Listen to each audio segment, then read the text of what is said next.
are back. Welcome to another edition of the Sports One. And we are back. We got the full crew in the house. That is what it's all about. The Yankees, out of any team in the league, are the best equipped to handle a blow like this.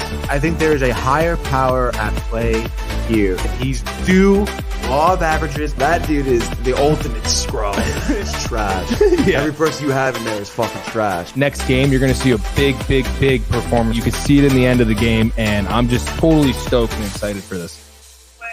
And we are back. Welcome to another edition of the Sports Court here on a Tuesday. The Barnes and Tony endeavor once again. 2 big New York wins last night, but not one in Santa Clara. How you doing, sir? Dude, I'm doing well. I'm doing very well. Obviously, you said it. Jets lost yesterday. Kind of disappointing. But hey, a great time at your crib, you know. Great time with the pizza, the salad, the mozz, the Rolling Rocks, dude. And, you know, still, obviously, it's always good to be together watching the game. But it would have been nice, yes, to see the Jets win after the Mets won. And the Yankees, I guess, won as well. So you guessed? I mean, you saw it right in front of your face, but you guessed? Well, it was really more like to the left of my face a little bit. Oh, okay. That's what it is. Just wanted to make sure. It's so funny too, though. I feel like you do always make a point, though, title-wise. Ever since I mentioned it, Mets have to go first. Alphabetical. I mean, it's just that's what it is, dude. Yes, it is, dude. It's alphabetical. Everybody knows it. But I'm not gonna lie. I mean, we already know this, but it's just like the loss last night. Like, yeah, it would have been nice to see the Jets win, but you know, I just felt so good about the Yankee win going to bed that kind of just, you know, you didn't give a shit about the Jets, dude. Yeah, well, I mean, this is a pennant race. Dude. Plus, I just feel like too, though, with the Jets, it's you know, everybody's patience is done. So it's like, listen, next 2 weeks we have Tennessee and then the Patriots. So go with, like, you know what I mean? It's dude, like I'm not gonna get all worked up. Them, like dude. You gotta just have to them. do it. Like there's not some like I don't want it to be like, oh, it's a game-winning field goal at the end. Like I want you to have a combined margin of victory there of like 30 points. Like, let's go at least. Yeah, no, literally, dude. You're totally correct there. Especially for the Titans, dude. I mean, Rick and Dave were talking about it. I mean, Jets defense better just absolutely dismantle Will Levis. And no, like, but the thing that's very concerning, Tony, I mean, we'll see if Reddick helps with this too, because, you know, obviously he's still holding out. And you think about him as like a pass rush specialist. I don't know about his numbers against the run. But we know the Jets against the run, and we'll get into the specifics in a sec. Absolutely gutted last night. So it's like that was with Jordan Mason. Not good. Tony Pollard looked pretty good in the opening game for Tennessee. So yeah, are they not going to just do the same thing again? And is Robert Saleh going to have a game plan ready to go? I mean, we could hope so. Obviously, you know, I think a lot, especially in the defense, you would imagine falls a lot on Saleh's shoulders. And like you said, dude, I mean, Tony Pollard is, you know, established running back. We've seen what he can do. I mean, I don't know. I mean, part of me kind of thinks that the reason why the defense wasn't able to stop the run game for the Niners last night was because of Saleh's inability to adjust, maybe. But at the end of the day, I mean, they were just running up the gut. Like, you got to figure something out, even if like Saleh's not doing any adjustments, like, you know what's coming, dude. Yeah. Like, I don't know. It's just so it's good, interesting. You very worried. Hear, you know, different sides of this. Say, like Alan Hahn was even saying, like on the air, and I don't know, did you hear that segment? You know, and basically he's like, oh, they needed this. You know, everything will be fine. Just wanted to see Rodgers make it through the game. You know, it's a tough spot to be in, this and that. But you know, kind of like what you were just saying. I mean, you can't get gutted for 160, even if, or is it 180? Is it? No, it is 180. Yeah, 180. You can't do that, regardless of this, regardless of that. So I think, you know, we always have talked litmus test, Tony, and I think that's going to be a big one in Tennessee too. So one of those games, it seems like it should be a walk in the park. But I know in the past too, on the road in Tennessee, historically, I don't think the Jets have done that well. So I just hope, you know, they're prepared. And the defense has to be a lot better at the end of the day. Yeah, I mean, there's really no excuses at all. Hassan Reddick or not, even though I mean, talk about maybe getting some leverage. But regardless, I mean, the guys you put in there should be good enough. And like I said, I mean, there was no adjustments made. I mean, like you said, they were just like walked all over. Yeah. And you can't be doing that, dude. I mean, that's not. I mean, obviously, you want to look at the bigger picture, mistakes that were made, even on offense, in terms of, maybe receivers, Wilson, when he had that play where he couldn't keep his foot in, Rodgers had a couple poor throws, and even the O-line, sometimes had struggled to protect Rodgers, or even like block downfield. I mean, the run game for the Jets could not get going either. They didn't get good blocking. But and they gave Breece Hall 16 carries. So it's like, they could give him more, but the point being, 3.4 yards per carry while you gave up 4.7. So it's like, even though I'm sure San Francisco knew, okay, Breece Hall is pretty good. They're probably going to run him, a decent amount. They were able to stop it. And your defense should be on a similar level to theirs. You want to say San Francisco's better, fine, but you're still within the same stratosphere. So no excuse at the end of the day. No, yeah, exactly. I mean, that's what the Jets were relying on. I mean, good defense. No McCaffrey. I mean, that's like, Jets should be looking their chops a little bit at that point. Instead, they ran into a bigger problem. The Niners, do now have or will have like a kind of 1-2 punch at the running back position if they decide to give McCaffrey, maybe a lighter workload. I'm not sure how extensive the calf thing is, but I don't know, man. It's not good. And, I was listening to Han. I don't like what Han said when, that he's not disappointed. I mean, you got to be disappointed. I mean, you're absolutely blown out here. It wasn't close. You made it look like it could have been close in the first quarter, maybe first half, you could argue. Or at end of the game when the backups are in, your backups nonsense. In. So it's not 32-19. By the way, which was scorigami. I don't know if you realized that. I did not realize that. But so you take away, and I think they went garbage for 2, touchdown. Didn't get it. Yeah. So really it was 32-13. Embarrassed. Your offense did not score a ton. So obviously, again, but that was something that you would anticipate on kind of rolling with the punches a little bit. Rodgers taking some time to get back into the swing of things. Clearly, Hackett not really doing much. I mean, obviously, maybe it's more kudos to Rodgers, but he was calling so many audibles at the line of scrimmage. Really kind of commending that offense. I don't know if it's just because the play calling in general wasn't good, and Rodgers knew that he should be changing plays. But again, you would imagine it's going to take some time for Rodgers and the offense to get going. That's where you have to win on your defense a little bit more. And they got to figure out a way to do that for the next 2 games. Definitely. I mean, I know we're talking Titans and Patriots, but I mean, your defense is still going to have to show up. Like, yeah, if you play like that, you're going to lose one of those games. You could lose both of those games. You can't lose either of those games. Go ahead, though. Go ahead, lose both of those games. You know what I mean? It's like, just step the fuck up. Oh, my God. Let's get to the comments. Oh, yeah, I know. We kind of went on a nice little rant there, huh? Yeah. So let's get to the comments here. Early and often, let's go back a few minutes. What is up, fam? Josh B says, not even mad about last night and the Jets. Yes, you are. One game means nothing. It means a lot. Yes, it does. Defense needs to look better. Yes, it does. But that was tough going cross country against assumed best team in NFC. Yeah, no, totally, dude. It did sting. And, Rodgers, again, people were like, oh, Rodgers, again, that all of a sudden that became the standard, by the way. Rodgers finished the game. He finished the game. Who cares, dude? Rodgers at the podium saying he wants to see the team again. Like, I mean, that's great that that's your attitude, but like, I mean, mid-season, like Niners, I mean, McCaffrey healthy. Next time you see them, presumably, not good, dude. Yeah, I mean, it sounds like one of those coaches trying to deflect after a loss. Yeah. Don't let us get hot. Don't let it. Well, no one's letting you. You're doing it to yourself. Yeah, right? No, really, though, honestly. And Matthew Gabriel in the house says, let's go, Matty dude. Boy. And he says that he's with the brother Josh Boy. Not really worried, he says. Defense was kind of trash, but they'll fix it. Just one game, and the Niners are sick. Which is, yeah, a good way to look at it. I mean, Niners talking about, top 2, top 3 teams in the league. Michael Buckter in the house, the popcorn emojis. Let's effing go, he says.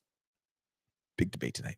Michael, the only debate is going to be on the diamond, and it's going to be between Marcus Stroman and I forgot who the opposing pitcher is for Kansas City. But the point is, buddy, enough with the politics. I mean, that is why we have this show, Michael, is to get away from those type of things. So enough, really. How about some Steelers talk, dude? Like, aren't you hyped for the Steelers season? He's I feel bad that he's gotten drawn in by this. Like, enjoy the sports, bud. Enjoy the finer things in life, buddy.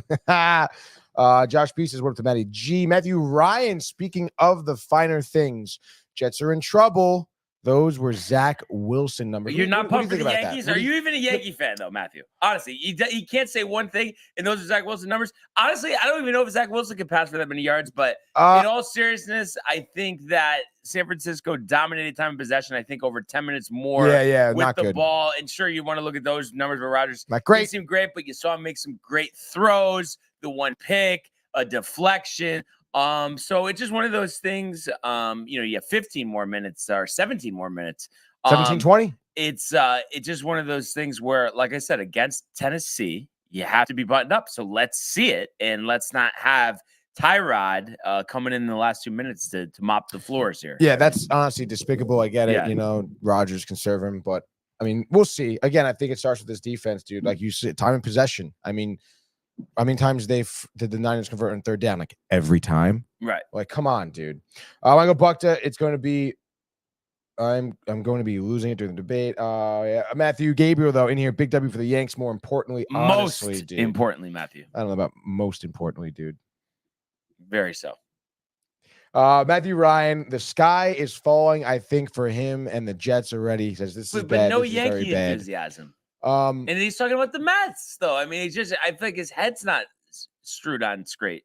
I know I just completely butchered that. Josh already clipped it, but screwed on straight. What do you think though about like sky is falling sort of deal for the Jets? Do you think it's let's wait for the next 2 games, or are you already like this is not going to happen? Shouldn't have happened, and you can't have many of those the rest of the way. But like I said, let's see it in Tennessee. Go ahead, go get embarrassed in Tennessee. Like, you know what I mean? Just like happy for that though. No, my thing is, it's like you should just do it. So go do it, and I'm not going to be into you doing it. That's your job. Go do it. That's my mindset. Okay. All right. Fair enough. Speaking of the mindset, get to Matthew here. Give him Michael B a lecture. He needs it. You missed it. Up a 2. Right Matthew. Oh, this Matthew. Okay, yes. Sorry. Michael B, get out of here with the politics. Oh, come on, bud. This is not the place, says Matthew Gabriel. Hitting it on the head, though. Oh, yeah, absolutely, dude. Matthew Ryan, obviously disappointed. He said he needs fast scores. Josh B says, no, dude. Want long, methodical drives, keeping your defense fresh all game. I mean, which is what that first drive was or what San Francisco did. Oh yeah, true. Game. No, literally. So do that. I mean, every drive felt like it was like 12 minutes, like 11 plays. Oh yeah, very methodical. Michael Thief on the house says best show out there. Honestly, was annoyed. He says, Michael. With the Jets defense, no adjustments, and it was nice to see QB who can make some plays. Michael Viavel? That is a fact, dude. Jets will definitely bounce back, he says, next weekend. Titans. I mean, it's a necessity, dude. Necessity. Absolute necessity. And then what Matthew Ryan's talking about Zach Wilson still. We can skip that. Rebuild. This looks like the same Jet. Wow, these are the same Jets. He's really like on a bender right now. My mother says good morning. Josh B, good morning, Mom, by the way. Josh B says, bro, go home. I'm glad the season's over for you for one game against the Niners. Good, he says. Josh B laughing at himself, LMAO. I think he was laughing about the Michael Buck lecture because he said the sports in all capitals, so he's definitely chuckling about that. Speaking of chuckling, Lonnie. Matt Ryan already crying, huh? Typical. The run defense was a gaping hole, though. And that's a fact, dude. And Lonnie actually sent me something, and it's like, it was just kind of funny that it's like Carlin, like just insane. A sarcastic video of Carlin saying like to not worry about the Jets and like championship defenses give up scoring 8 straight drives. But it's like, Carlin, I mean, come on. Easy, bud. Like it wasn't good, but Carlin, do we need the parody at the end of the day from Carlin? No, we don't. I don't think so at all. And I mean, honestly, I mean, I guess things like that do happen to championship teams where, defenses do. No, but he was like, oh no, that happens all the time. Oh, there's no reason to worry. And it's like, that's a little that's like Will Ferrell on that commercial yesterday. I mean, just ridiculous. You love that commercial, dude. But right though, I mean, we don't need it from Carlin. No, I mean, honestly, where is Carlin? Is he on the ESPN National station? I think so. I haven't heard him Yanni ages. Confirm that, but he said Carlin was trolling hard in that video, just like Matthew Ryan trolling hard on Zach Wilson. Yes. But let's just jump right into it. Let's go to the world of the National Football League. He wants Jefferson, climbs the ladder. Oh my goodness! Justin Jefferson, the catch of his life. Burrow fires, intercepted, picked off at a pick six. Minka Fitzpatrick, an absolute ball hawk. Niners twist up front and get to Tagovailoa. Bosa again. Mahomes escaping, on the move, stops, spins, flips it forward for the touchdown. Stop it. Aaron Jones, oh, what a tackle. Quincy Williams with a pile driver. All right. So we were just talking about it. 32-19, the final from Santa Clara, Tony. And really wasn't even that close. And like we've been mentioning, I mean, just that inept ability to stop the run. I mean, I really did not expect to see that, especially without McCaffrey. I mean, that was something we didn't even realize that he wasn't going to play. I think we were just talking about it like, right. He'll play though. Yeah. I mean, that's always like that common thing when a star player's injured. No, I'm not trolling. I'm tired of the same old Jets. Stop calling me a troll with the Jets. I have been a fan for 20 years of pain. But Matthew, still not one mention of the Yankees. I mean, what are we doing here? Right or no? Yeah. Big Yankee fan, right? That's what he says anyway, right? Yeah. I mean, that's what we thought. Definitely throw with the Mets. 7 minutes and 7 seconds, the longest drive the Jets have had in years. So that's a good point, I guess. I mean, there's steps in the right direction, I would say, obviously. Like you said, I mean, I feel like Rodgers, the way that first drive went, even again, I mean, the throws he had, I haven't seen a Jets quarterback do that in quite some time. Yeah. And then you had the Lazard drop early. That hurt. Yeah. That changes the course of the game. It does. A couple penalties that were unfortunate, dude. That whole new, because Pooch was talking about it last night, the illegal formation. Formation of the tackle. And it's like, it's some new rule that they're really hammering, I guess. Yeah. And that it's been called like 23 times in week 1, illegal formation, something like that. I still don't understand. It's on the tackle or whatever. Yeah. It's just like annoying. It is annoying, dude. It's like, what's this? Like, what do we do? Exactly. What are we doing? What are we talking about? What are we talking about, dude? So if you look at the synopsis here, the Niners struck first there. 4 plays, 3 yards, resulting in a Moody 46-yard field goal. And I believe that was perfect. Right after the interception, right? Fumble recovery? Or the fumble recovery. The fumble recovery, because that was Hall who lost the fumble on the pass when Rodgers was just tossing Correct. it. Yeah, okay. So Moody had a night, 6 field goals. Actually lost in the TCA Fantasy League because of that. God, really? That was tough. Going into the game, having Garrett Wilson going up against Jake Moody, and what a weird matchup, Tony. So Moody, I think, had 36 points. I had 32.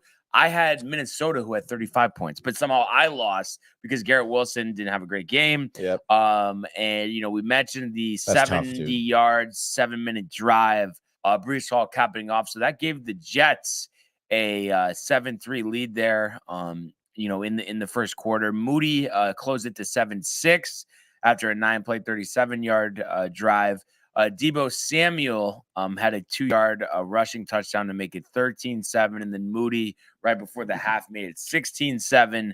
And then second half, especially, I mean, Jordan Mason in that run game, he scores the first touchdown of the third to make it 23-7, 5-yard run, 11-play, 70-yard, 7-minute drive, just like the Jets drive we were talking about.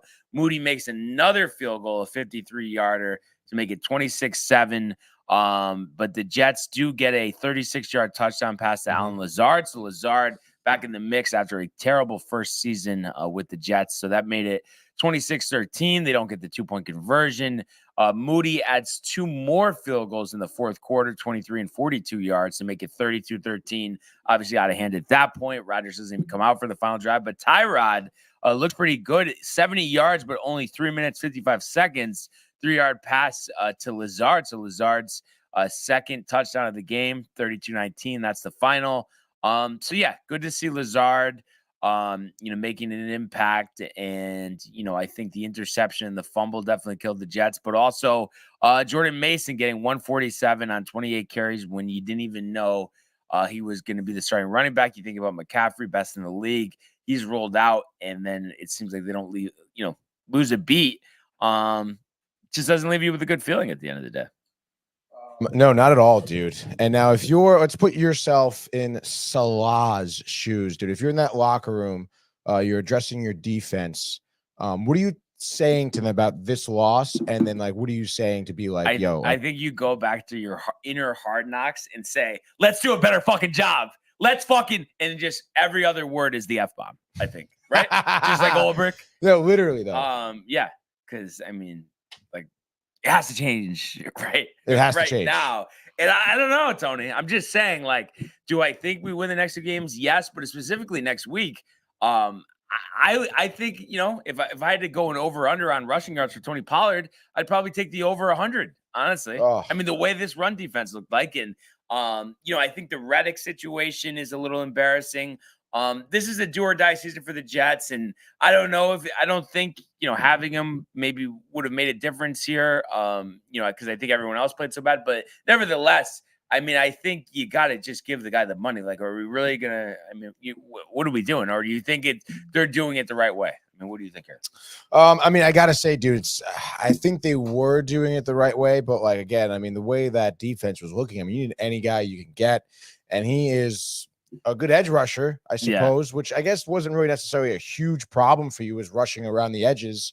It was really more about clogging up holes in the middle of the line here, but I mean, I say that the Jets do everything they can to get him signed to play for next week. I mean, it almost reminds me of the Chris Jones situation from last year. Sits out the opener. You see him there in the box, the Super Bowl celebration, and then next week he's back.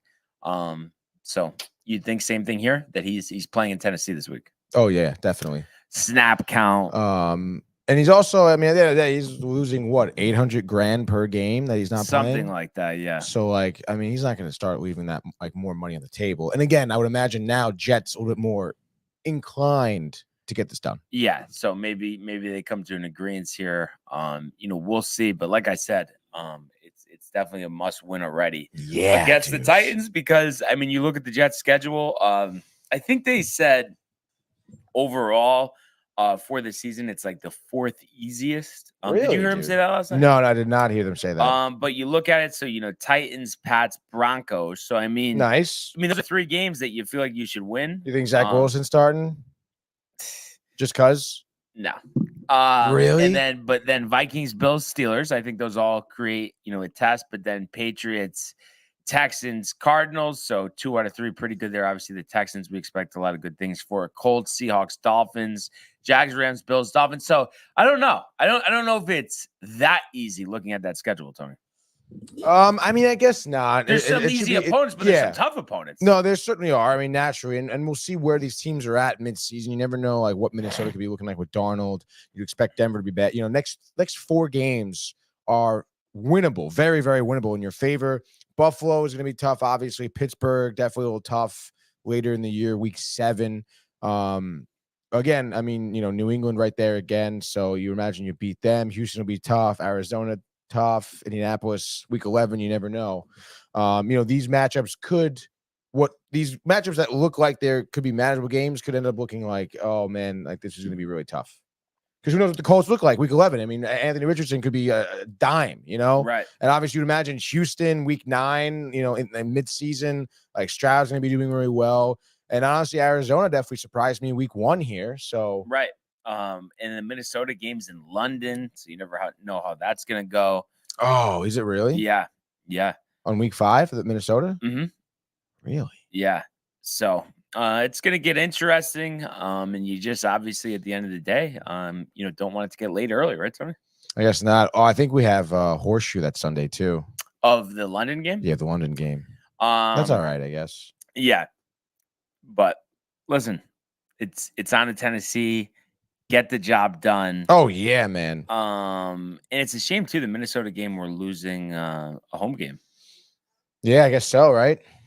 But you know, that just seems like it's something that that's never going to change with the international series. I mean, I don't know if we're going back to Brazil, but it seems like there's going to be a lot of international games every year, and it's just like, what are we doing?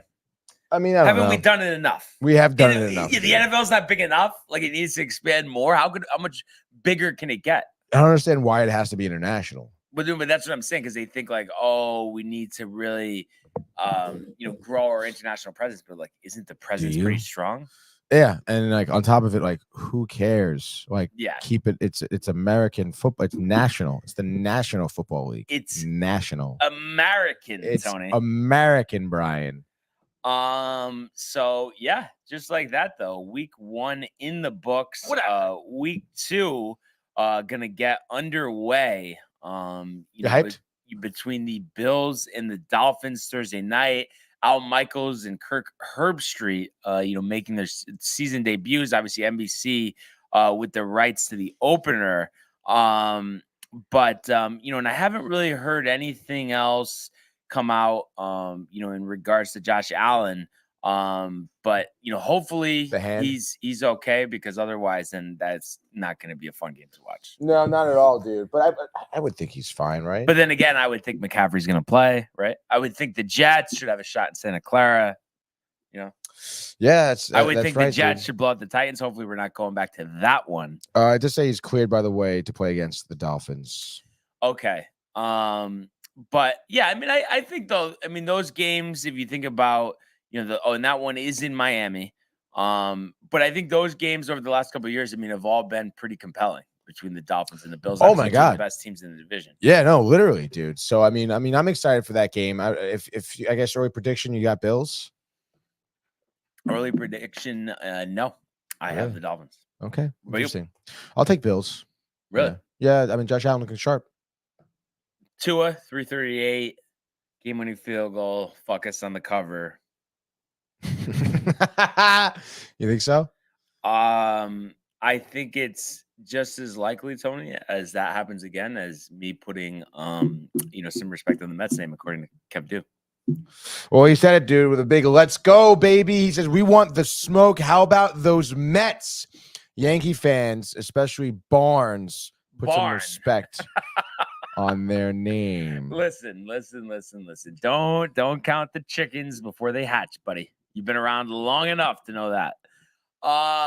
What else we got there though? I think Matthew was saying like sign his ass. Right? Yeah, dude. Matthew Gabriel sign his ass, as in Hassan Reddick. Huge for the defense, dude. They gotta figure that shit out, he says.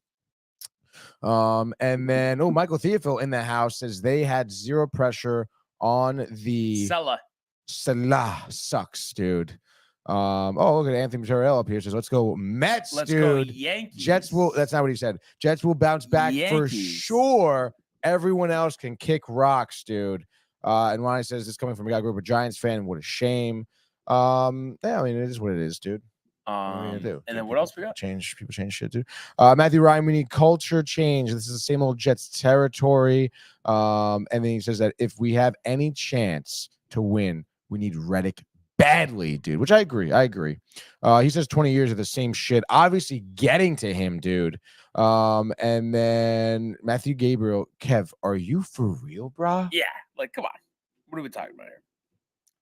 But big night, dude. Do you like money? Braves lost 1-0, like Mets won, like back in the wild Wells, card. The 3-run homer, go ahead, bomb, stadium going nuts. McGill, best start of his career. Toronto couldn't handle it. Would be dude. Left off the postseason roster if there was one. Because there's gonna be one, dude. Is there gonna be one? There's gonna be one, dude. I guess we're gonna talk more about this when we go to the world of Major League Baseball.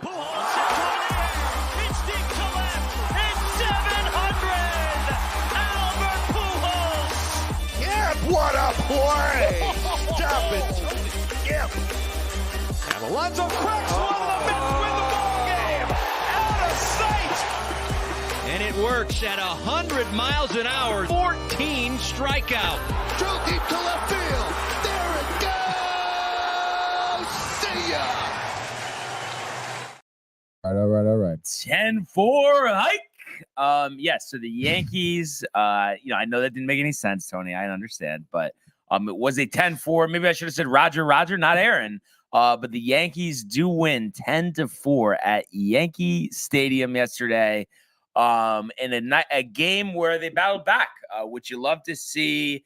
Had some deficits early.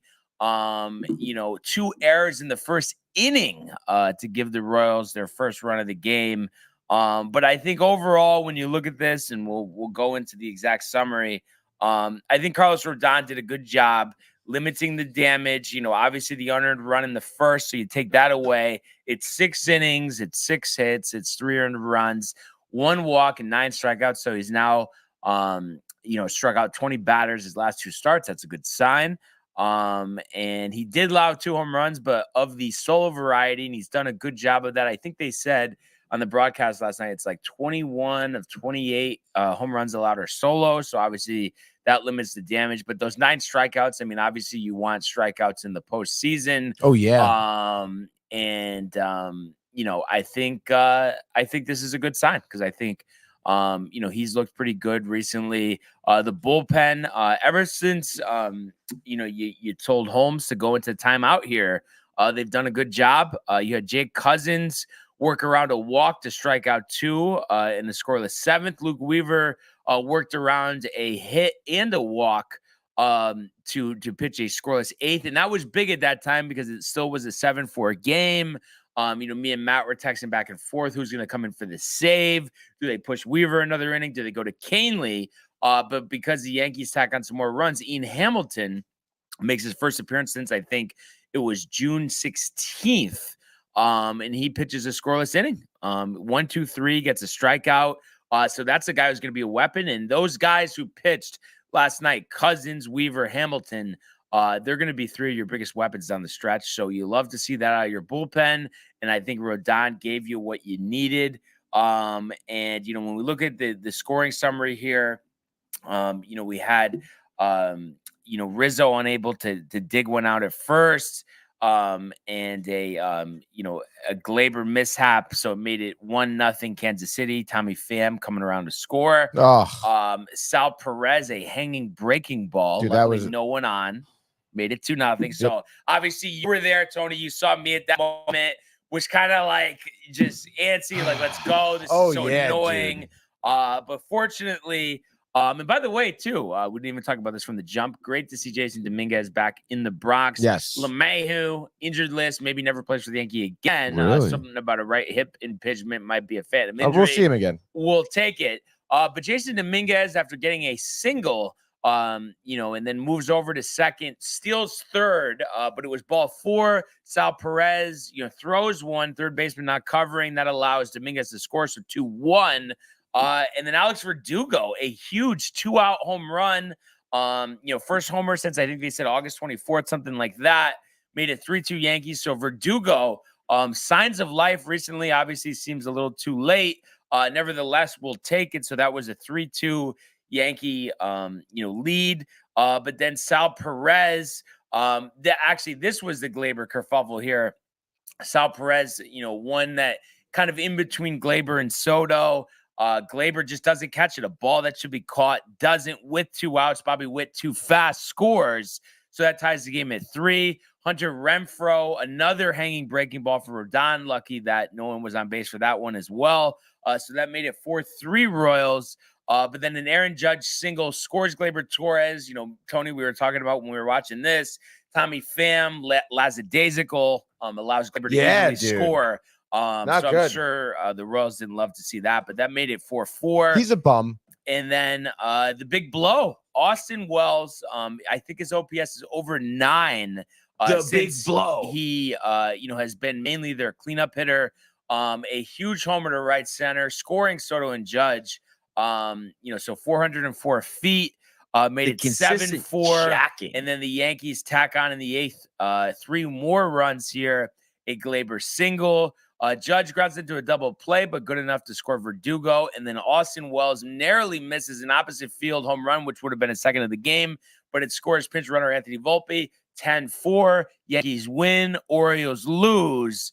Yankees up a game and a half now in the AL East after Baltimore lost 12-3 at Fenway Park yesterday. So you love to see that. And, you're coming off a Chicago series, which you won, but you felt like, you should have hit a lot better. So to score 10 runs in this game was a great feeling. A game where Volpe didn't start. Obviously, you had Dominguez up, but then Stanton doesn't start as well.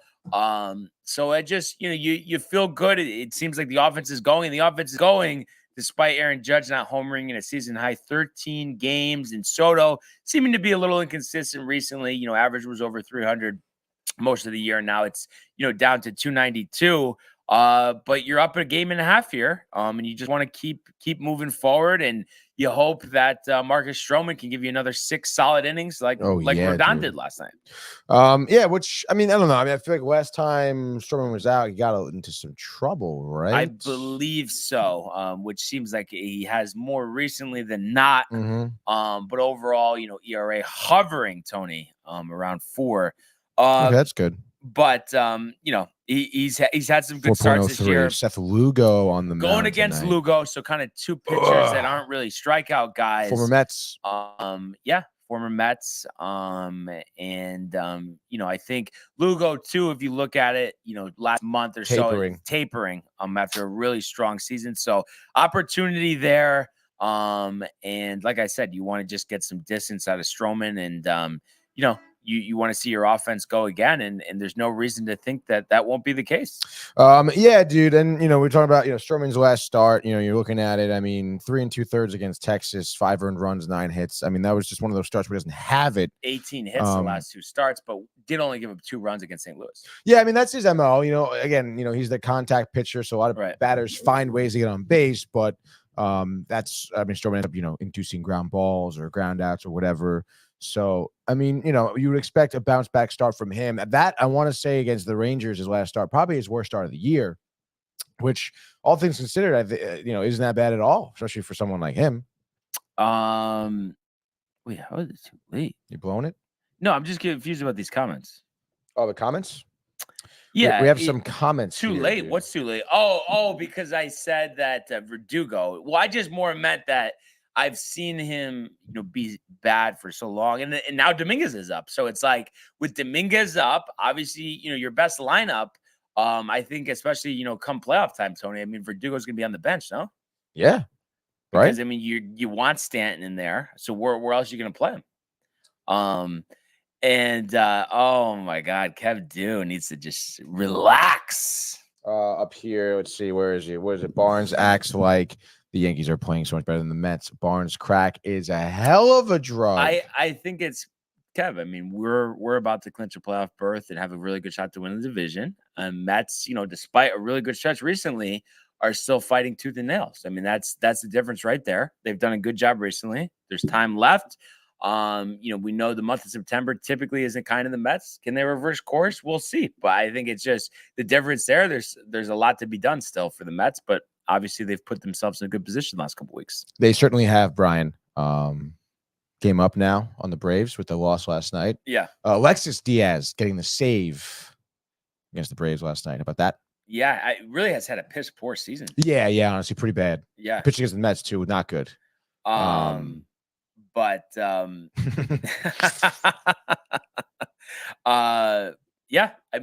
what I got. I'm pumped. And let's go Yankees. And the Mets, best of luck to you guys. But I don't know what else you want from me, Kev. What do you want me to say? Best of luck is a good start, dude. I've never heard you say that.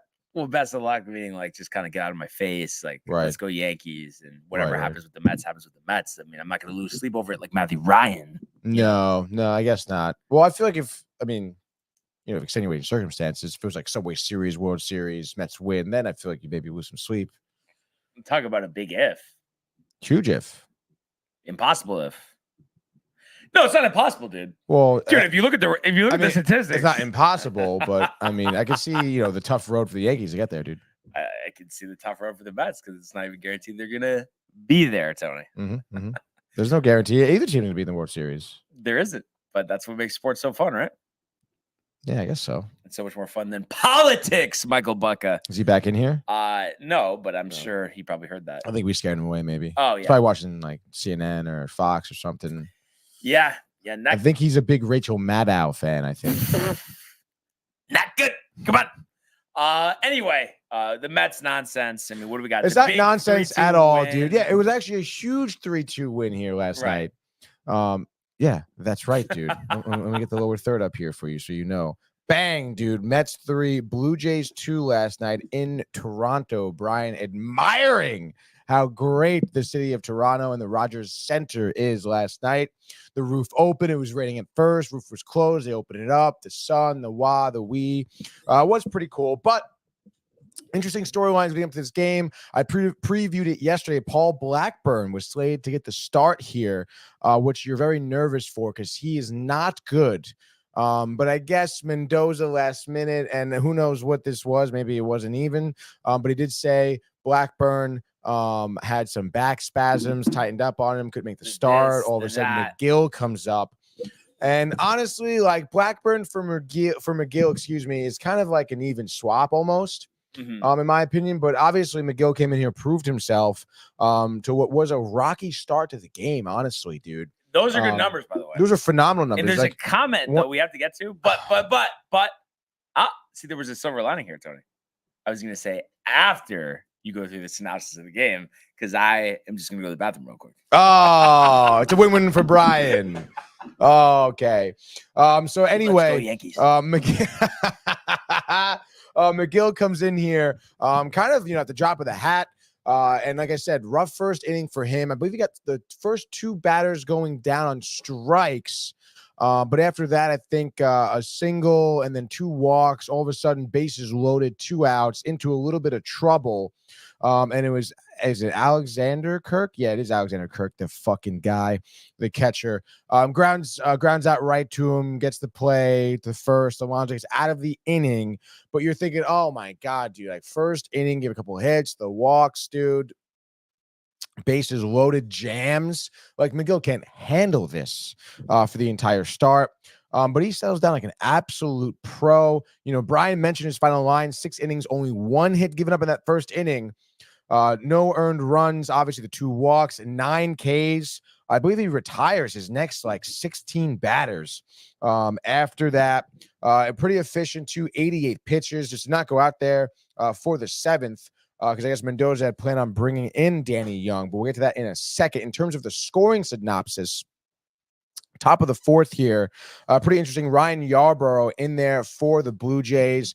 They were having a little bit of a bullpen game there. Burr started for the first 2 innings, was very solid actually. Frias comes in for an inning and a third, and then Yarbrough for some long relief there. 3 2/3 he's in there for. But as I mentioned, top of the 4th, I believe leadoff walk to Alonso, hits Lindor with a pitch, and then J.D. Martinez with a nice gap single to right. Scores Alonso there, going from second to home. Alonso getting on his horse. That makes it 1-0 right there. After that, gets out of the inning. Yarbrough, that is. And then bottom of the 7th, we get into some trouble here with Danny Young. He comes in for the 7th after what was a phenomenal start by McGill.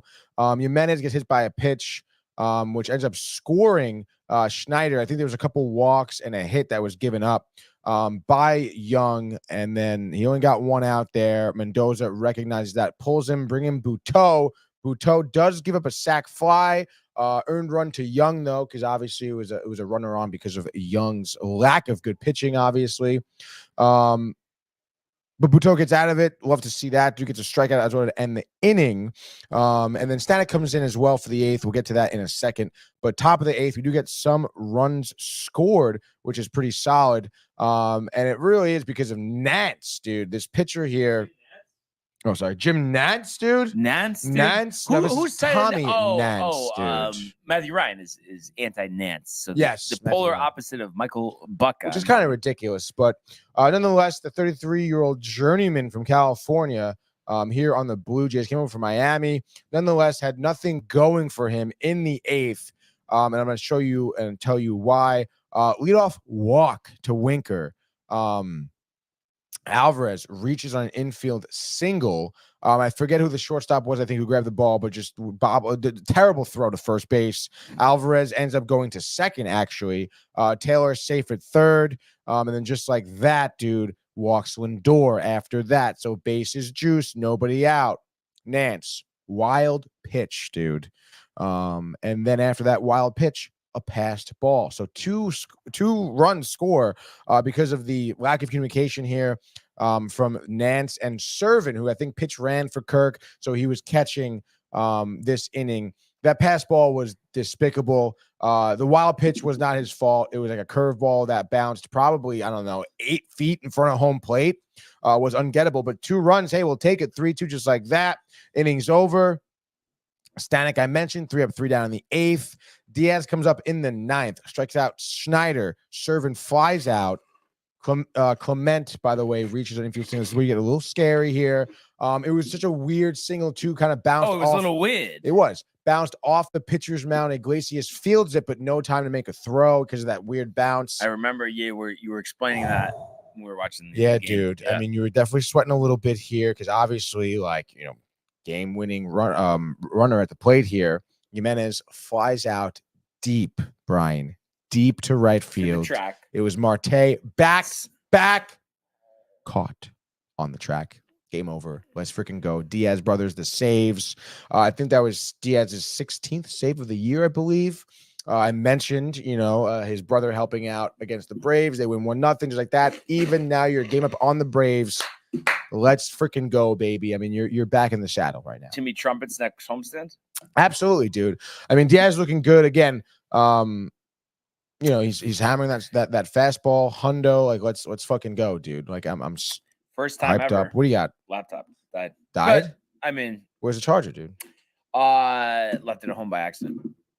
It's all right though. I mean, obviously at this point, phone will get me through the duration. But I did want to get to the comments. Michael's comment specifically. Michael Theophil. I just wanted you to lead with that. Josh B obviously getting a chuckle, but I just wanted to hear your thoughts about this. Barnes cannot have Tony have any happiness with the Mets. LOL.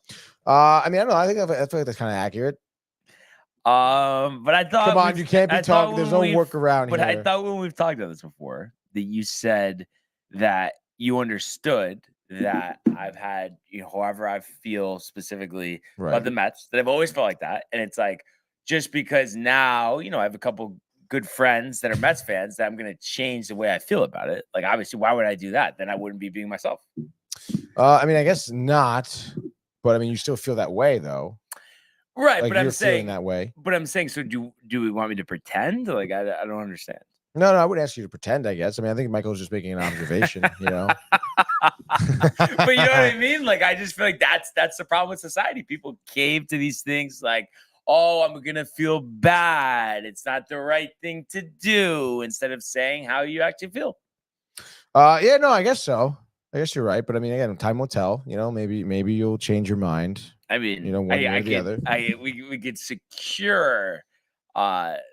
No, and it's not about you getting happiness. It's just more about me not like taking, taking everything seriously. And also at the same time, I mean, not changing my stance that, most of the fans are, really annoying, honestly. I mean, it's like, what do you want me to say? No, I said most, not all, but most. No, I get it, dude. Seems like you really get it, dude. No, I get it. I mean, I feel the same way about Yankee fans. I think most Yankee fans are super annoying, and it's hard to be happy for the fans of the Yankees. But play that by ear. Would we say typical Mets fan Kev do? He's a real prick when it comes to the Mets, but it's like, Kev, I just, but in all seriousness, for Kev, for you, like I said, like they've had a good stretch, but that's it. Why does there need to be more bouquets than that? That's what I just don't understand. Like what you're looking for me to do, especially here we are. They're in a tight race for the last wild card spot in the NL. Like, what do you want me to say? Do they deserve more praise? I don't understand. I mean, I don't know. I mean, I guess not. I mean, I'm in a similar boat where I'm still tentative. But I mean, yeah, I guess you could use some more praise. Sure, dude. But praise for what though? You know what I mean? They're in a playoff race. Good. But it's like, that's it. I mean, there's not. Yeah, but it's like the way you even say that. Good. Because like it's not good. It's not that it's not good, but it's also not the risen Messiah either. That's the thing. But for some reason, like I feel like I'm supposed to be like that when it's like, okay, like had a good stretch here. There's a decent amount of games left. How are they going to finish? I mean, see, but like even that statement, like had a good stretch. They've had a great second half of the year, actually. Well, let's not start talking about great because. But I mean, you really can't argue. I mean, the way they started this season, like comparable to the first half, it is great if you compare to the first half. I like guess, it's night and day. It's not something that is like, oh my god, I never seen that before. That's so impressive. Like, it's just more like, okay, like it's like pretty good. Like, I would not call it great. So you would what do you want to see that you've never seen before? I guess make the playoffs and actually win a playoff series, and then we'll talk about it. All right, fine, dude. When they do, then you'll have to sit there. But you're saying when they I feel do. like we should do like, I don't know if you saw the Rick and I don't know what the wager was, but With Dave with the lost, Cowboys and then the jersey? Cowboys, they sat out for breakfast rather after the show. We should do something like that with you, I feel. And here we go. Matthew, knowing it, living it, says, yeah, Mets are playing good. So what? Why do we Yankee fans have to give you props? Oh, you guys are good once every 1 to 15 years. And then Matthew Are Ryan good once every 1 to 15 years. And then Kev Dew says, I don't want Mets fans happy. Matthew Ryan. That makes sense, dude. And, Matthew Ryan, there's a lot of issues going on there because yesterday, the flip-flop, all of a sudden you're not here. He's like, oh, the Mets are going to be in the playoffs, he says, dude. Which is, so who knows what that guy is thinking, to be honest. Matthew Gabriel, I don't hear you fools giving the Yankees props ever when they're nasty year in and year out. Well, I mean, that's just false. I give the Yankees praise all the time, dude. Austin Wells. I mean, yeah, I fucking do, dude. No, I'm just kidding. And also, I mean, I still sit on the perspective of like Yankees haven't done anything recently either, So it's just, but see, like that's what I mean. Like it's there's just one track record, there's the other. That's it. There's what? There's one track record, and there's another. There's a more impressive resume. There's another, and that's it. Yes, you can. But for some reason, you want to sit on the shoulders of like decades ago, that's fine, dude. It's not about spinning. It's not about spinning. It's you spin it. No, it's you. It's Yankee fans spin it. That's the spin. That's the spin every time. But here we are. We're in a better position once again, but yet we're supposed to bow down. No one's asking you to bow down. No one's asking you to bow down, like. dude. That's kind of what there's just some credit, and there's none credit. But credit for what though? To be in a wild card race like that's like we should do a national holiday for that. Like no one's saying that either, but that's kind of what it feels like. No, that's what you feel like. But no, you're making yourself feel that way. No one's telling you to feel that way. I just feel like there shouldn't be anything required that me and any other Yankee fan are supposed to do for the Mets when they're fighting to be in a wild card series. Like great, like you know what I mean. I don't know what else you want me to say. Nothing. I don't want you to say anything, to be honest. Like it's really not me, honestly. But you guys are getting so tight, and you want to bring up a track record here, a track record there.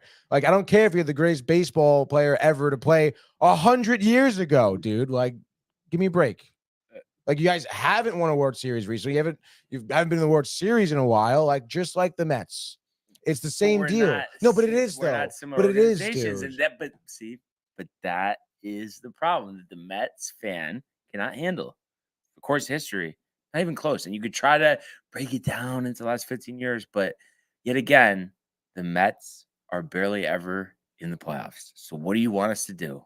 Like, that's it. Like, I don't know why it gets extended. There's nothing to extend, Kev Dew. There's no respect needed. Because I feel like Yankee fans can't handle that the team is kind of sucked. Like, they're nothing like what they were. It's not World Series or bust anymore for them, dude. It's just like how many times has the Mets sucked in that 15-year period, though? No, a lot. And that's what Yankee fans can't come to terms with, dude. Is that there's no longer this threshold. There's no longer this, oh, man. It seems like you're just looking for something. But yet again, threshold, no threshold. It's been a better threshold. So. No, I can't argue with that. But that's it though. But that's not where it ends. That's not where it ends. Because Yankee fans, they raise their chin, dude, and that's what they fall back on. Oh, at least the Mets have been worse, is what they fall back on. That's been the Yankees for the past 20 years. You can call it 29 of my entire lifetime. I've been hearing that. At least they're not as bad as the Mets. And if that's the threshold you want, that's what your slogan should be. It's not. I don't want to see T-shirts with World Series or bust. But I want to see at least we're better than the Mets. What do you mean? Just saying in general. Like what I just said is what I just said is what I'm talking about. I still don't get what was the point there though? Because the Yankees are no longer a World Series or bust team. Like I shouldn't be hearing that anymore. And I hear it constantly. I mean, whether you want to say they're a World Series or bust team, they're a perennial playoff team every year. That's fine. And if you and Cashman want to hold on to that, that's great, dude. I mean, but I think every Mets fan would have signed up for the Yankees the past 15 years and what the Mets have done. because the Mets are, like I said, are barely in the playoffs and can't win a playoff series. Yeah, but like again, like that's not the point of the conversation though. Like, do you know what I just said? Like that's the Yankees' fallback is the Mets have been worse. It seems like more though that's just an excuse for the Mets fan of why they're tight. Like is because Honestly, they don't have a track in my record. perspective, it's more of like a Yankee fan excuse as to why that they're tight. Not tight. I just know that our hand in stone or whatever analogy you want to use. We're better than the Mets in everything I can think that's of. what it is. That's the t-shirt. I don't want to That's hear, the fucking t-shirt. I don't want to see 27 World Series this year. I don't want to see all these rings, the players. I don't want to hear. I'm tired of hearing people talk about Ruth and DiMaggio. Well, we've been better than the Mets. There's nothing you can do about it. That's right, and there's nothing you can do about anything else. Anything else? The accomplishments that the Mets haven't accomplished. Yeah, you're right. There's nothing you could do. That's there. So that's it, dude. Yeah. Then that's it. So both teams not good. But see, you try to say that, but it's like there's no comparison. There is a comparison, actually. No, you compare not. Both teams this year. How many wins do the Yankees have? 82? No, they have 84. 84. All right, so what are you like? Maybe 7 games ahead of us right now? Maybe. Right, but we're most likely going to win our division, and the Mets might not make the playoffs again. Might not, well, and you also again, might not win your division either. Feel pretty good about that, and I feel pretty good about making the playoffs. And I feel pretty good about the rest of the comments. What are the rest of the comments like? I don't know. I mean, you tell me. Wow, my mother. All right, hold on. We gotta roll back here a little bit.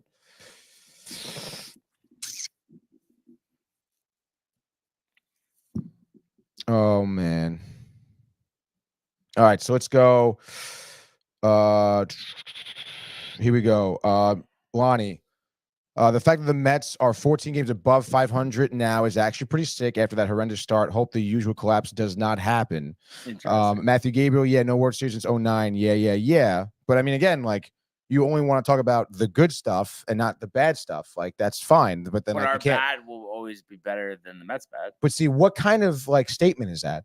Because and our bad trying to group us no, together. I'm not. And it's not close. You just said it before. You said it. Both teams are bad. No. The Mets have been horrible several years in that past 15 years, and the Yankees, not 1 year they have been horrible. So there you go, right there. Not 1 year. But you're missing the whole point. What point is there to miss? That's it. Because your whole mantra is World Series or bust every year for the Yankees. But all you keep going is, your mantra's this, your mantra's that. But we've still been better. So you could say whatever mantra. You can have a custom mantra, Tony. Yeah, that's right, dude. But that's not the point I'm trying to make. It comes off very defensive for the Mets being very mediocre. At the end of the day, you bring it up, though. Yankee fans bring it up, dude, countless times. Anytime any Met fan mentions the team of the New York Mets, Yankees, well, you're not better than the Yankees, dude. Well, the last 15 years. Well, what about 09, dude? Well, the 2000s, dude. You know what it is? Like, it's every single time, Brian. Every time. It just shouldn't be a debate because the reason why it's annoying, us Yankee fans know, the last 15 years have been unacceptable. We should have won a championship by then. We can admit to that. Shut the fuck up. Then you don't talk then. You don't talk. No. But yet the Mets fan talks when they don't about even what? make the About playoffs. Having a good year? About having a good year right now. Right, because they say the same thing every year and they just collapse, burn, and don't even make it to October. So it's like, why do we have to talk about the same thing every year? Why do we have to hear that? Because this is what happens every year. What do you want me to say? Like in September every year, the Mets are in a run for the playoffs. Like, what do you want me to do? Not talk about it? Like, you want Mets fans not to be happy that they're winning games right now? I mean, just let it play out. All right, then you let it play out. Then you can't be happy either. No one's happy. All right? Next time, Monday Night Football, all 4 TVs in your house. Football. All right? Nobody's watching baseball. There's a difference, though. There's not a difference. Because we don't crash in September. Exactly. So why even watch? Doesn't even matter then. You're going to be in the playoffs anyway. What does it matter? Wait till the championship series and you get swept by the Astros. If that's what you're going to hold on to, but you're not even going to be in the playoffs. You don't know that. I don't know. I kind of do. You could be playing a wild card game coming to playoffs. But won't. Well, we could miss the playoffs, but we won't. Oh. Well, history would say more likely than not, you will. Well, I mean, everything changes, dude. Let's see what else we got, dude. Michael Theophil Classic coming in, taking credit, saying you're welcome to all the viewers for this right now. And in terms of starting the conversation. Josh B says he's seen. Oh, wait, hold on. Oh, I think this is Matthew Gabriel here. What do you mean, Tony? It's the history of the team. What do you mean you don't want to hear it right now? It's 27, hopefully 28 next month. Well, I'm saying like that's just the most ridiculous argument. Like, I mean, that's great. Obviously, you're a historical team. That's awesome. I've seen that across many different sports. But Montreal Canadiens, dude, like think about them. They have the most Stanley Cups by far. It's not like 27. No, dude, but it's double of who's in second place. Yeah. I think. I And mean, isn't the it's Yankees more than 27. I have no idea who has second most World Series. But regardless, the Canadiens fucking suck, and they've sucked for 2 decades. Right. And I mean, you could kind of say that about the Mets. I mean, besides a couple seasons. So I mean, what? But see, like that right there, like what is that? What is that? What we've seen happen though. No, but I'm telling, it's the same thing as the Montreal Canadiens. It's nothing to do with the Mets. It's not. The Montreal Canadiens can't even make the playoffs. So what are we talking about? The Yankees are in the playoffs every year. So again, they're better than whatever example you're providing. So it's just like I don't know where would we look at it and say, oh, well that's better. Like I can't. I mean, you can use the Maple Leafs, who's made the playoffs more recently. It's the same deal. They have what, 14 cups? Right. And they were highly touted. They were winning back to back. So I'm saying the Yankees have done way better than these teams, just like the Mets. That is what's comparable, though. Like it's the same thing, dude. And when they've done a better do job you hear of it. Canadiens fans talking about those cups? No. But do you hear Maple Leafs talking about those teams, cups? So that's the difference. Those teams can't even touch us. They're first of all, it's the. I think you you're don't understand underplaying how hard it is to be competitive every year, and that is what the Mets fan has a problem giving the Yankees credit for. Please show me the stretch of Met history where they didn't have a losing season for over 30 years, Tony. I think you really are downplaying how difficult that is. But like you can say about any team. You can say about any team. What team has done that? The Dodgers. The Dodgers make the playoffs every fucking year. They have 100 record 32 years in a row. Please show me. But it doesn't matter. That's not the point. No, it's not the point. It's winning championships. That's what it boils down to. Every fucking year, it's championship team. It doesn't matter if you have 100 wins and then you blow it in the playoffs. Like that's what your MO is going to be. If that's what you want MO to be, that's totally fine. And I can't believe you're even saying this because you sound like literally what Cashman says. This is what Cashman says, and you've ridiculed Cashman for having this there's idea. Difference What's the difference? That you're not happy with that you haven't won in 15 years, but at the same time, it's been better than a lot of other organizations. So that is the point, and that both can be true. But for some reason, the Mets fan doesn't want to accept that. Because that has nothing to do with the argument, dude. If that's what you want the argument to be, it's better than other organizations, and that's what the Yankees are. Better than other organizations. The best. They're not the best. All the other teams they're not the best. Have had years where they've had losing records. So that is the best. That is the best stretch. There's no team side by side that has also had the 32 years. That's great, dude. You want to be the Dak Prescott of the MLB? That's totally fine, dude. He is great. And the Yankees are great too. But it doesn't mean they don't have flaws. It means they're certainly not the best team. Than the Mets, though. But see, again, like, why is that an argument? Why can't you just sit there and say, yes, the Yankees are not good. Okay, they haven't won anything in whatever years, but instead you want to fall back on between not being good and not having won in so many years. Those are two different things. So what's your point exactly? That overall, net. Like you're still like the hierarchy. You're still at the top of the hierarchy. So yeah, you want to change the narrative. You want to win this year, but there's still a lot to be proud with that every year you're right there in the conversation. And yes, now the time is running out. You have to get over the hump. We get that. But I'm saying it's still been far and above what any other organization has done in terms of consistency. What do you think about what Josh B says here? Because he kind of seems to have a similar take that I have. It's time for another one, but it doesn't mean that it's still not better than everybody else. There's, like I said, again, it's something that can go hand in hand. But like I said, let's go. Right now, opportunity is there. That's it. And yeah, nobody says that there's not an excuse for not winning the last 15 years. But you have a great opportunity now, so don't blow it. That's it. We'll see what happens, dude. Yeah. Always an interesting conversation though, but Michael started it though, so we should give him credit. Yeah, no, we have to give Michael credit.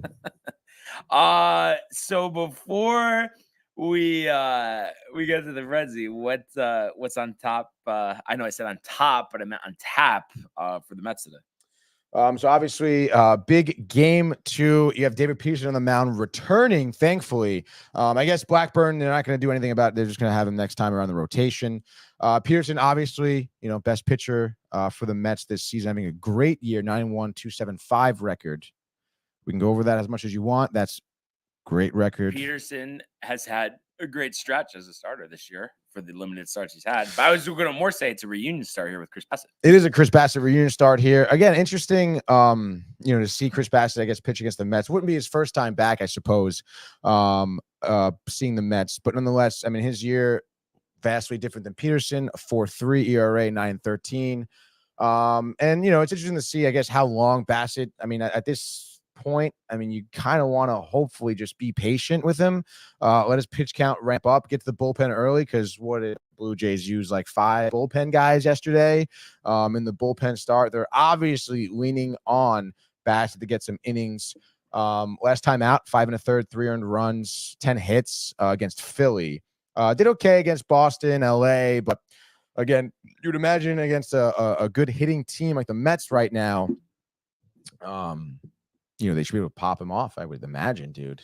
Get to that bullpen quick, like I said. But like I said, dude, I mean, they just need to be patient, I think. Let Bassett pitch around him, get some walks, get some hits. And let's go. It's interesting. You're thinking about the other teams playing besides the Yankees and the Mets tonight. What their teams that they're competing with. You look at the Braves here. Ronaldo Lopez, who's been great, 2.04 ERA, starting up against Gore, who last couple starts has been great. But it's interesting, has had such an up and down season, his ERA at 4.32. So it's just like, does he have another good start in him, or does he, allow the Braves offense to get going, which is really, short of Ozuna. I think everybody, and I think you would agree, Tony, this year on that team has been highly disappointing. Yeah, no, definitely, dude. I mean, you look at that game yesterday they had. I mean, Braves only able to put up 1 solo shot in the 4 6th. hits. Just the 4 hits in the day. Had an error in the field. You have Michael Harris. You have Olsen, Sean Murphy, Arcia. I mean, you should be able to do a little better than that. I know. And I mean, the only people who were hitting was the bottom half of your lineup, dude. Urshela, Murphy, Arcia, all 1 for 4. And that was really it. Matt Olson with that solo shot too. Everyone else was 0-4. So clearly, I mean, they were getting fooled by Hers. Who honestly, we've seen him a little bit. We've seen him pitch against the Mets as well. He's a young guy, does have a future, I think, in the league.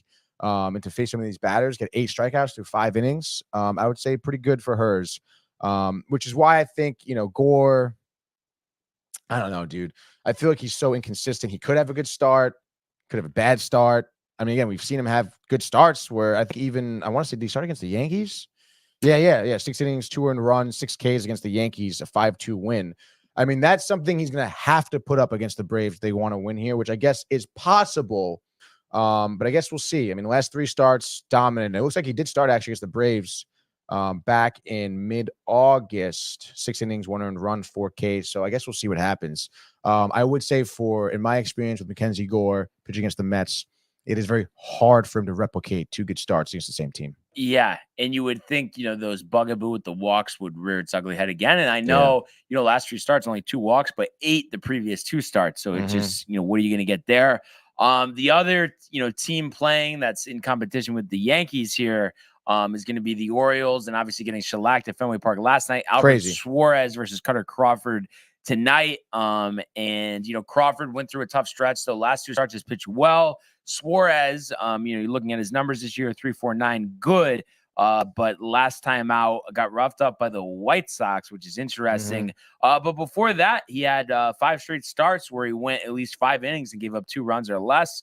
So he's been a quality pitcher this year. The only thing I would say is it seems like no matter how good or bad the Red Sox are playing, it seems like just at Fenway Park, the opposing pitcher always has a chance to get absolutely destroyed. It seems like just runs come in bunches sometimes at Fenway. I mean, dude, 12 runs last night against the Orioles. That's crazy. And they only scored 3. Again, you'd maybe anticipate a little bit different. I'd be interested to see what Cutter Crawford is like at home because he does give up a lot of home runs, 29 home runs on the year, which is pretty interesting. But like you said, I mean, opposing pitchers also do get popped at Fenway.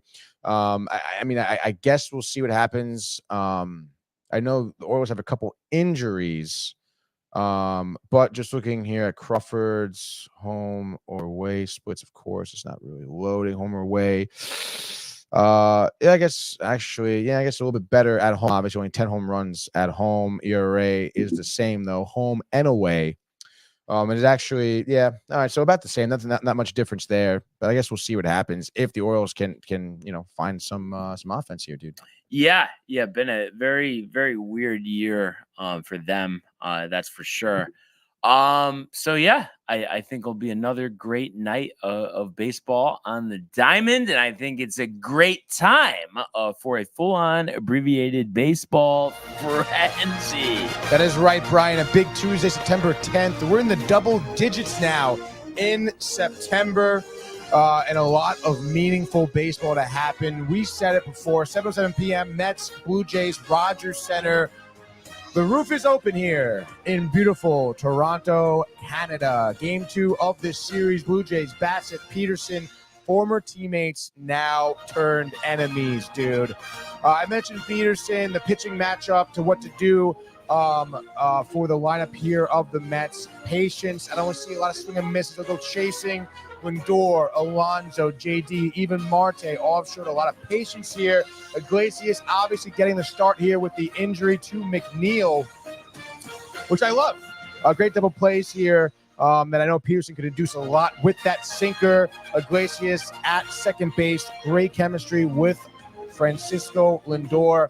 Alvarez has been dead in the water here. Don't expect much from him. Let's rely on our guys, Vientos, Lindor, Alonso, to absolutely pop Chris Bassett. We know his deal. He's not a strong pitcher. He's okay, but I think you can get to him earlier on. I'm thinking third or fourth inning is when he gets into trouble. Bassett's final line, maybe 5 1/3, possibly 4 2/3, 6 earned runs. All right, middle relief, dynamite here for the Mets. I'm expecting to see Ottavino, maybe Diaz in back-to-back situations, but I hope not.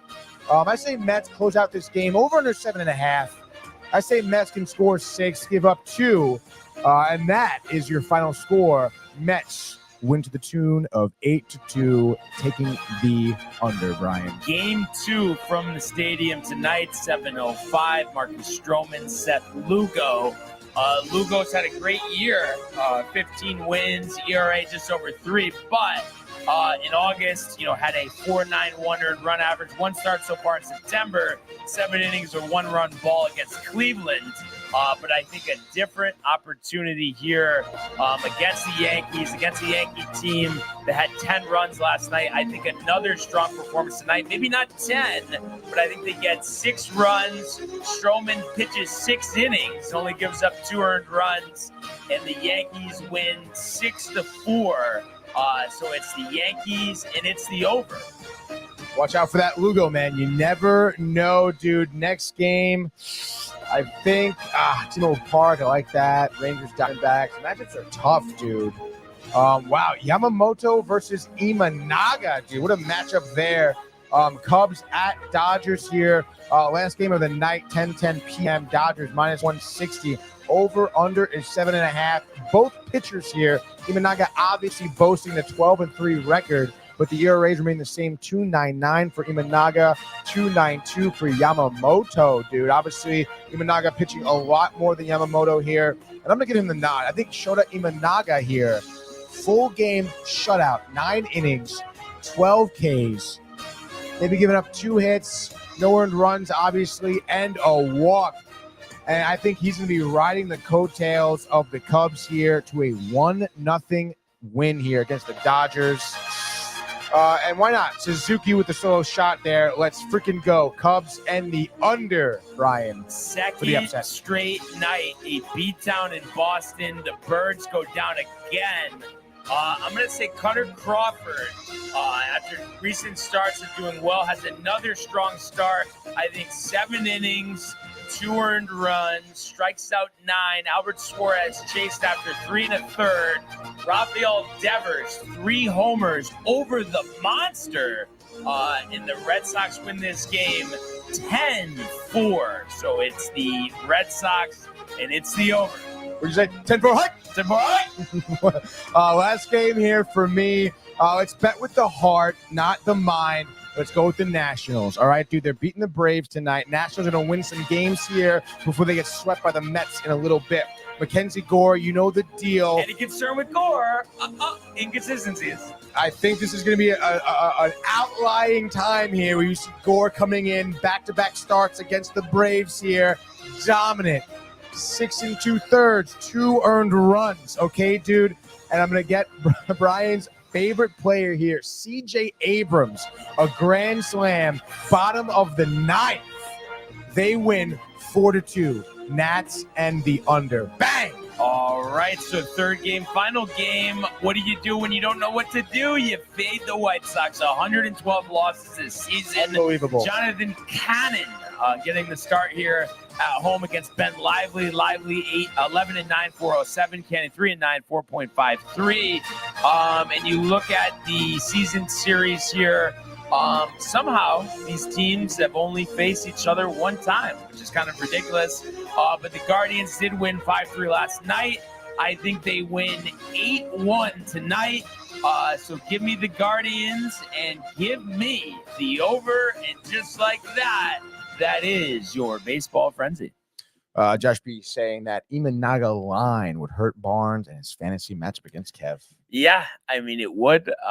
So let's hope that doesn't happen for my sake. But I do hope that Mackenzie Gore does actually mow down the Braves because I have him for fantasy. I'm in the quarterfinals. Yeah, quarterfinals in my 18-team, league. So I had a strong week last week. The pitching, how about this, Tony? Leading me in points, none other last week than Andrew Heaney. Oh, no, really? I mean, I guess good for him. Did pitch well. And it's a tough league. When you have 18 teams, Josh B knows from all the fantasy leagues he's done, it's tough to get good pitching. And I think for an 18-team league, my pitching is pretty good because I have Michael King, Hunter Brown, Bryce Miller, Carlos Rodon, Marcus Stroman, and then Gore and Heaney. And I think for 18 teams, that's pretty good. I would say that's really freaking good, dude. And then to go along with a bullpen of Esteves, David Robertson, and Devin Williams. I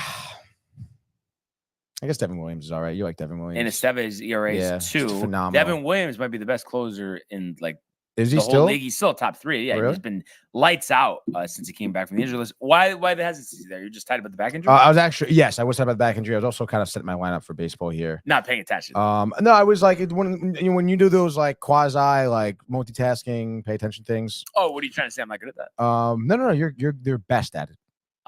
Josh B says 18 teams is tough. That's a lot of freaking teams, dude. It is. I got Seth Lugo starting tonight. Wow. He's been on my team. I mean, I don't know. Be careful. Huge pickup. Be careful. No, obviously. I mean, I'm going to start him. So he was one of the fantasy gems. I drafted him in the last round of my other league that I got screwed over in the playoffs. But nevertheless, he was a catalyst. It's really been one of the better underrated pitchers in the league last couple of years. Yeah. And same thing with his teammate Michael Wacha. Oh my God. Another quality, I think 7 innings, 1 earned run. Crazy. It's amazing. And I feel like a lot of times because of the analytics and because of the radar guns, teams overlook these starters that every year pitch 30 starts and have an ERA that's somewhere between 3 and 4. And it's like at a manageable cost, you can't beat that. Yeah, no, you're totally right, dude. And it just takes, I guess just some good foresight, really, at the end of the day, right? Yeah. Because these teams, you think of Michael Wacha, Seth Lugo, even if you want to throw Andrew Heaney in there. I mean, other teams have had those players, and they end up going somewhere else, having a stretch of great baseball. Especially for someone like Lugo. I mean, he's with the Padres, not looking great, dude. Still earning to be a starter. He was still a bullpen piece for the most part anyway. Kansas City gets finally in the rotation, and he's just so dominant, dude. And you'll have to see that, dude, because he definitely deserves it, that guy. Kind of interesting to see if you can get this one, because you mentioned foresight, and I love my play on words. Do you have the foresight to know what starts 2 days from now? Nothing to do with what we're talking about, by the way. What starts 2 days from now? Yeah. Hockey preseason? The first event of the fall PGA Tour season. Oh, really? Napa, California. Pro Core Championship. So a lot of studying up for you tonight. Yeah, no, definitely gonna have to, dude. 2 weeks from now, you say? No, 2 days. Oh, 2 days from now. 2 days from now. And there actually is more firepower than I thought. Looking at this quickly, top 2 names on the power rankings. What do you got? Sahith and Wyndham. So I mean, right. it's not all complete clunkers. Max Homa in there as well. He's a bum. I wouldn't say that. I mean, I think underwhelming season, like Riley's other favorite guy, Minwoo Lee. Nevertheless, though, I think we both can see the talent that's there. That those guys, while they maybe didn't have the best past year, there is talent there, and we would not be surprised to see them ultimately, find the winner's circle. Obviously for Homa once again, but Minwoo Lee, I don't think, or no, has he won one? He definitely has. But again, we see them again. win again. Seems like it's been a while. So, let's get career wins. I'm going to say 1, if that. I'm going to say Go 2. to PGA Tour up. Oh, Achievements 0. 0. Wow. So there you go. But obviously, Wow. what is he? 26. 6. Okay. So, be interesting to see. But you look at those, Tony. Not too many top 10s. Some No. cuts. No top 10s, or Only one two, top 10. 2 top 10s. Rocket Mortgage and Cognizant. Yes, and not exactly the who's who of PGA Tour events. Cut at the Open. Cut at the Wyndham Championship. Oh, Arnold Palmer. Arnold Palmer. Oh, Sky Sheffield. What? Wyndham. 4 million. President's Cup, Montreal. Couple weeks. Oh yeah. Captain Furyk. Oh my goodness. Do you like your dude. captain? Are you with your captain, dude? Yeah, the 26th. So what's today's the 10th? So it's 16 days from now. Captain's picks. You want to read? Let's see what the captain picks are. What do we got? Should down maybe? Does it show? Read more, maybe, I guess. Yeah, I think I have to hit the read more, I guess. Let's see, dude. Captain's picks. Keegan Bradley. All right. Makes sense. Sam Burns. Okay.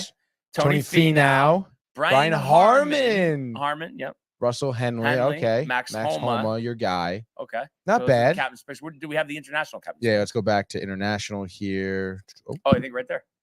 Right there. If you click read more. No? Yes. Okay. Bisenhu. Bum, kind Corey of. Connors, Okay. Mackenzie Hughes, Siwoo Kim, Minwoo Lee, Taylor Taylor Pendrith. Obviously, they want some Canadians in there. But I have to say, just looking at that quickly, we know the firepower in the U.S. I feel good. Scotty, Xander, no way in hell that they should lose this President's Cup, even with Captain Furyk. Yeah, dude. Oh yeah, here we go. Full teams. There we go. I mean, look at the top 9 there. Oh my goodness. I mean, there it's like. I mean I'm not nothing against Adam the Scott, international great. golfers here. Hideki Matsuyama, great. Tom Kim, the ability to be great, and then Jason Day, not so much. Byung Hung An. I mean, there's like I can some see that. potential, but still, Americans should dominate this one. Oh, So, definitely, dude. That, Tony, is that. And I guess really, so, we'll do our preview of the Procore Napa, California tomorrow. But is there binge tonight? There is a binge buddy tonight, dude. What we're talking about, that is non-disclosed right now, dude. I haven't really watched much. Obviously, looking at the news, the So you headlines, don't actually some know trailers, that's dude. what it is. It's not like it's some big surprise. No, yeah, exactly. I mean, still, it's gonna be a big surprise, regardless. Well, I mean, you did let the cat out of the bag yourself. I didn't even need to ask you that question. Yeah, it's gonna be a big surprise, dude. So stay tuned. Right. All right. It'll be announced 8 o'clock. 8 p.m. Manny, Tony, okay, Michael. There we go. Yeah, dude. It's gonna be great. Is there going to be any mention of the Mets game? Oh yeah, it'll be on for sure. Yeah, So, on your phone. Yeah, on my phone, maybe the iPad. Okay. Again, I keep it pretty limited, Like in terms it's of binge mentioning buddies. it? Yeah, of course, dude. It's not, But if there's a big grand slam or something, you'll mention it. Or I no? mean, you'll hear me. Yeah. Okay. Let's go, dude. So here we are in another great show today. Really appreciate everybody who tuned in and continues to comment, like, and subscribe. All of the archives on the YouTube page, Tony, Michael, Renee, and Jay, and Costume the merch at downtimetv.com. Want everybody to enjoy the day. Enjoy Binge Buddies. Let's go Yankees, Mets. and we will see you. Hey guys, Tony here from Downtime TV checking in. I want to thank all our fans out there who's been liking, subscribing, sharing our content. You guys are the best. You guys are our bloodline. You make us love what we do. Thanks again.